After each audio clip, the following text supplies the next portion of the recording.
Единый день голосования проходит 9 сентября, по-моему, все об этом знают. Ну как, в сентябре, вот, воскресенье. 9 сентября. 9 сентября. 9 сентября. 9 сентября. Конечно, молодые люди пойдут. Обязательно. Да, обязательно пойду. Я человек старой закалки. Да. Мы всегда ходили на выборы. И ныне тоже попадем. И всех вас приглашаю идти на выборы. А за кого голосовать, это уже каждый знает сам. Чтобы жили хорошо. Дети, внуки. Пока дается право, надо воспользоваться.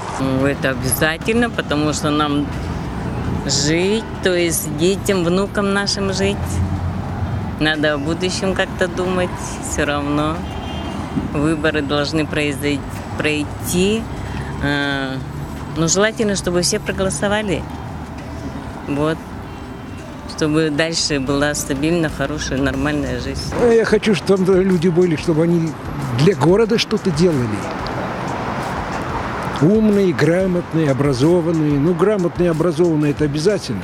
Ну, чтобы жизнь была лучше. Но дело все в том, что если ты живешь в этой стране, значит, надо тоже принимать участие, как вы думаете? Мы все граждане имеем некие обязанности, не только там требовать от государства, но и отдавать государству. Я так предполагаю, что каждый нормальный человек, который читает газеты, слушает радио, смотрит телевизор, интернет, конечно, он в курсе, что на 9 сентября пройдут очень масштабные выборы всех уровней. Главы региона, народных депутатов республики, города, мэра города, районных депутатов.